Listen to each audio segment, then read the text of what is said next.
아이에게 한번 물어보세요. 넌 영어가 좋아? 아이가 만약에 난 영어가 싫어 라고 한다면 정말 큰일입니다. 아직 어린데 뭐 어때? 괜찮아지겠지. 언젠가 정신 차리고 공부하겠지. 이렇게 생각하시면 절대 안 됩니다. 지금 아이의 영어에 대한 감정, 학습 감정이 안 좋은 상태예요. 빨리 되돌려야 합니다. 그 방법을 알려드릴게요.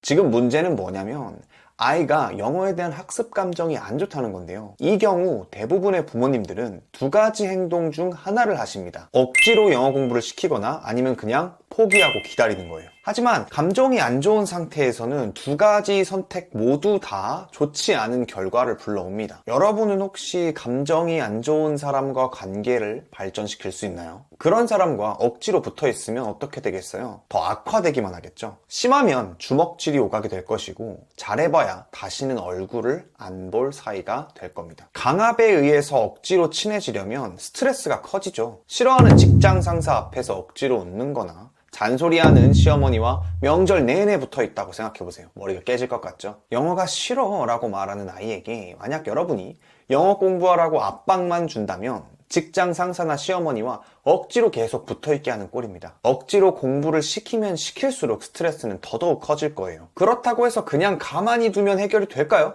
물론 해결이 될 수도 있겠죠. 아무것도 안 하고 가만히 있다가 어느 날 갑자기 하늘에서 돈다발이 떨어질 확률도 있기는 있잖아요. 하지만 이건 정말 작은 확률입니다. 이럴 일은 거의 없어요. 가만히 두는 게 아니라 뭔가 해야 합니다. 영어에 대한 부정적인 감정을 빨리 해결해야 해요. 감정의 골이 점점 깊어져서 영어와 영영 안 보일 사이가 되기 전에 둘 사이를 좋게 만들어야 됩니다. 초등학교 저학년 때, 늦어도 5, 6학년 때까지는 영어에 대한 감정을 돌려놔야 됩니다. 선행학습, 단어 몇백 개 외우기 이런 거 안 해도 돼요. 주변에서 다 한다고 불안해져서 따라할 필요 없습니다. 오히려 독이 돼요. 영어에 대한 감정을 어떻게 좋아지게 할 수 있을까요? 감정을 좋게 만든다니 사람과도 쉽지 않은 일을 영어를 대상으로 도대체 어떻게 할까요?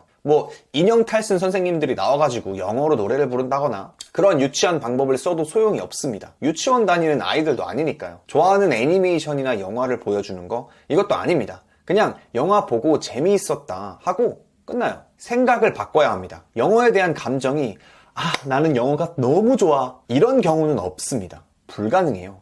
사이가 안 좋았던 사람이랑 극적으로 화해하고 엄청나게 친한 친구가 되는 건 소설에서나 나오는 이야기입니다. 어떤 사람에 대한 부정적인 감정 때문에 불편함을 겪고 있다면 그 사람을 좋아하려고 노력하면 안 됩니다. 소용이 없어요. 현실적으로 불가능합니다. 이럴 때 방법은 이거예요. 그 사람이 진짜 별거 아닌 사람이라고 느끼는 거예요. 영어? 별거 아닌데? 이런 생각이 들고 오히려 깔보는 감정이 들면 더 좋아요. 훨씬 더 효율적이죠. 그 방법을 알려드릴게요. 이런 일은 없겠지만 만약 초등학교 1학년 아이에게 양파 하나를 통째로 먹여야 된다면 어떻게 하시겠어요? 깨끗하게 씻고 껍질을 까서 준다고 해서 먹겠어요? 어렵죠. 눈물도 나고 맛도 없고 맵잖아요. 하지만 만약에 이 양파를 잘게 썰어가지고 카레에다가 넣어준다면 아니면 완전 믹서기로 갈아가지고 아이가 좋아하는 양념치킨에 붓는다면 어떨까요? 그러면 통째로 먹는 것보다 쉽게 먹겠죠. 그 다음에 너 방금 양파 하나 통째로 먹었어. 이야 대단하다 라고 해준다면 양파 하나를 먹는 거에 대해서 별거 아니라는 생각을 하게 될 것입니다. 이걸 또 여러 번 반복하면 반복할수록 양파에 대한 두려움이나 거부감이 사라지게 될 거예요. 나중에는 양파를 사과 베어 물듯이 먹을지도 모릅니다. 이해하기 쉬우라고 좀 이상한 예시를 하나 들었어요. 영어도 마찬가지입니다. 학교에서, 학원에서, 과외를 통해서 아이가 영어를 접할 때 아이는 양파를 통째로 받은 느낌을 겪고 있어요. 지금 작게 줘야지 부담이 덜합니다. 하루에 영어 문장 5개 읽기, 하루에 동화책 1장 읽기, 나이가 좀 있는 아이라면 하루에 영어 문제 딱 1개 풀기, 이런 식으로 완료하기 굉장히 쉬운 과제, 수행의 난이도가 낮은 과제를 반복해야 합니다. 반복적으로 쉬운 난이도의 영어에 노출된다면 영어에 대한 아이의 심리적인 반감이 줄어들게 돼요. 이게 바로 영어에 대한 감정을 긍정적으로 바꾸는 힌트입니다.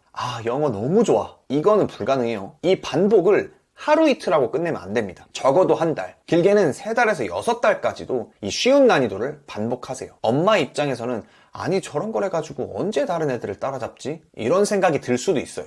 그 함정에 빠지면 안 됩니다. 그러면 또다시 아이에게 압박을 주게 되고 영어에 대한 학습 감정이 더더욱 악화됩니다. 초등학교, 중학교 때 학습 감정이 악화된다면 고등학교에 가서도, 더 나아가서 성인이 되어서도 평생 동안 공부라는 것에 대한 태도가 부정적이게 돼요. 배우지 않는 사람으로 자라날 수가 있습니다. 불안한 건 부모님이지 아이가 아닙니다. 아이의 영어에 대한 학습 감정을 되돌리는 것, 이거를 목표로 잡고 최대 1년간 아이를 코치해주세요.